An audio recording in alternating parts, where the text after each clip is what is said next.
السلام عليكم ورحمة الله وبركاته.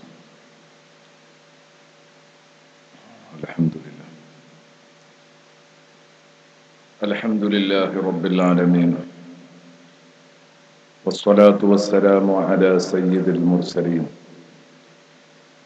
وعلى آله وصحبه كلهم أجمعين.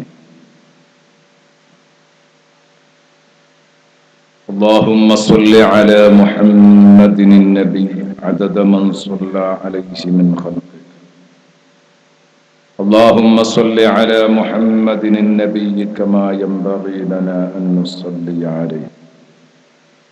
اللهم صل على محمد النبي كما أمرتنا أن نصلي عليه وعلى آله وصحبه وسلم.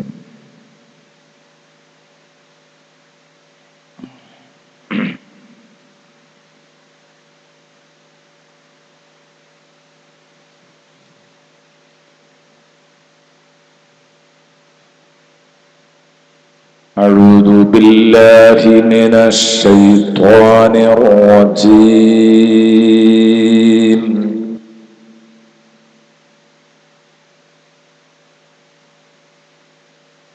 بسم الله الرحمن الرحيم.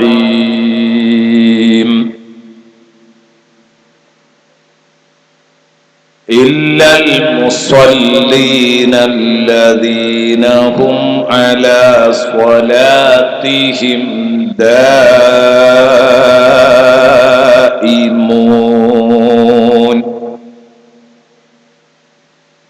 والذين في أموالهم حق معلوم للسائل والمحروم والذين يصدقون بيوم الدين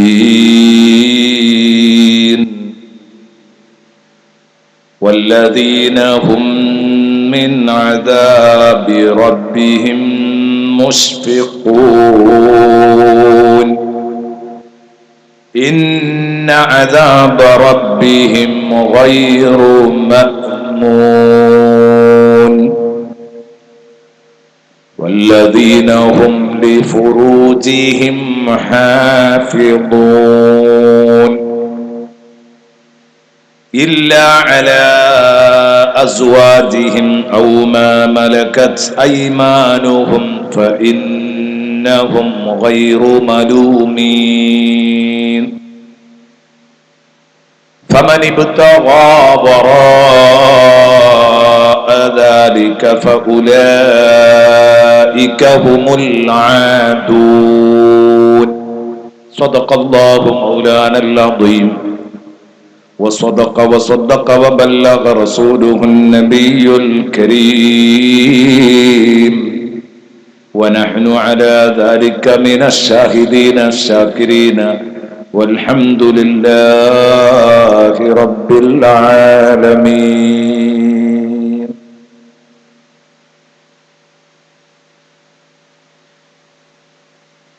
الصلاة عماد الدين فمن أقامها فقد أقام الدين ومن تركها فقد هدم الدين. صدق محمد المصطفى صلى الله عليه وسلم.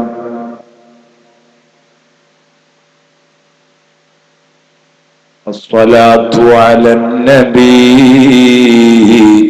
كل وقت دائما لاح نجم في السماء سيدي خير النبي الصلاة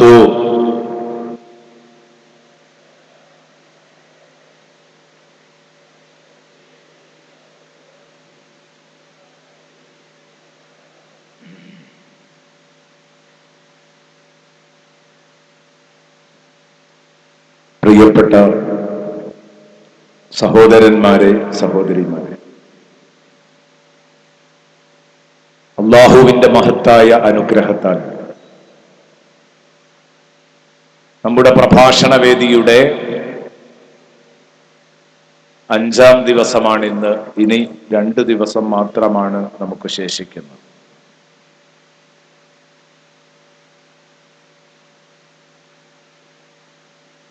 വളരെ കൊച്ചു ആയത്തുകളായി 44 ആയത്തുകൾ ഈ അധ്യായത്തിലുണ്ട്. അതിൽ 4 ദിവസത്തെ ചർച്ച പിന്നിട്ടപ്പോൾ 21 ആയത്തുകളാണ് നമ്മൾ പറഞ്ഞു തീർത്തത്. എന്ന് പറഞ്ഞാൽ പകുതിയിലധികവും ഇനിയും ബാക്കിയുണ്ട്. പക്ഷേ ബേജാറാവേണ്ടതില്ല. കാരണം അവസാന ഭാഗത്തേക്ക് വരുന്ന ഭാഗങ്ങൾ അത് ചുരുക്കിയും നീട്ടിയും ഒക്കെ പറയാവുന്ന ആയത്തുകളാണ്. ചെറിയ രൂപത്തിൽ പറഞ്ഞാലും അതിൻ്റെ ആശയങ്ങൾ ഉൾക്കൊള്ളാൻ കഴിയും. അതുകൊണ്ട് ഇൻഷാ അല്ലാഹ് നാളെ പരമാവധി പിന്നിടും. നാളെ ഇൻഷാ അല്ലാഹ് നമ്മൾ 26 മുതൽ ഏകദേശം 39 വരെയുള്ള വചനങ്ങൾ നാളത്തെ ഒറ്റ ചർച്ചയിൽ പിന്നിടുമെന്നാണ് എൻ്റെ വിശ്വാസം. ഞാനിത് 10 ദിവസത്തേക്ക് വേണ്ടി ക്രമീകരിച്ചപ്പോൾ ഇന്ന് ചർച്ച ചെയ്യാൻ തീരുമാനിച്ചിരുന്നത് 22, 23 ആയത്തുകൾ മാത്രം ചർച്ച ചെയ്ത് നിസ്കാരത്തിന്റെ പ്രാധാന്യം ഉമ്മത്തിനെ നല്ലപോലെ ബോധിപ്പിക്കുക എന്നതായിരുന്നു തീരുമാനിച്ചിരുന്നത്. എന്നാൽ തൊട്ടു പിറകിലുള്ള സ്വതക്കയുടെ കാര്യവും കൂടെ ഇന്നത്തെ പ്രഭാഷണത്തിലേക്ക് തന്നെ കടത്തിക്കൊണ്ടുവരികയാണ്. അപ്പൊ 4 ആയത്തുകൾ ഇന്ന് ഇൻഷാ അല്ലാഹ് നമ്മൾ ചർച്ച നടത്തും. എന്താ പറഞ്ഞു വെച്ചത്? നരകം, ആരാധനയിൽ നിന്ന് പിന്മാറിക്കളയുന്ന ആളുകളെ, ആദർശത്തിൽ നിന്ന് പിന്മാറിക്കളയുന്ന മനുഷ്യരെ, ലക്കും ലഗാനുമില്ലാതെ സമ്പാദിച്ചിട്ട് ആ സമ്പത്ത് കെട്ടിപ്പൂട്ടി വെക്കുന്ന മനുഷ്യനെ നരകം പിന്തുടരും. നരകം അവനെ പിടിക്കും. നരകം അവന്റെ പേര് വിളിച്ച് അവനെ തെരഞ്ഞു പിടിക്കും എന്നാണ് ഇപ്പൊ നമ്മൾ പറഞ്ഞത്. ഇനി അതിൽ നിന്ന് അല്പം ഒഴിവുകളാണ് ഇന്ന് സംസാരിക്കുന്നത്. എല്ലാവരെയും നരകത്തിലേക്ക് പിടിച്ചെറിയും, കുറച്ചാളുകൾ ഒഴികെ. ഏതാനും ഒഴിവുകൾ. ഏതാണത്? ഇല്ലൽ മുസല്ലീനല്ലദീനഹും ഫീ അലാ സ്വലാത്തിഹിം ദായിമൂൻ വല്ലദീന ഫീ അംവാലിഹിം ഹഖ്ഖും മഅലൂം ലിസ്സായിലി വൽ മഹ്റൂം. അല്ലാഹ്.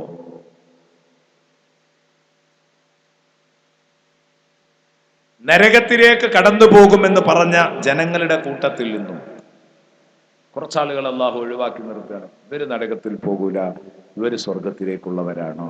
അത് പിന്നീട് പറയാം. സ്വർഗത്തിലേക്കുള്ളവരാണെന്ന് ഇവരെ പറ്റി പറയുന്നു. പക്ഷെ ആദ്യം പറയുന്നു ഇല്ലൽ മുസല്ലീൻ, നിസ്കരിക്കുന്നവരൊഴികെ. നിസ്കരിക്കുന്നവർ നരകത്തിലേക്കല്ല. ഇല്ലൽ മുസല്ലീൻ, നിസ്കരിക്കുന്നവരൊഴികെ. ഏതു നിസ്കാരക്കാർ? ഏതു നിസ്കാരക്കാരാണ് നരകത്തിൽ പോകാതിരിക്കുക? അല്ലദീനഹും അലാ സ്വലാത്തിഹിം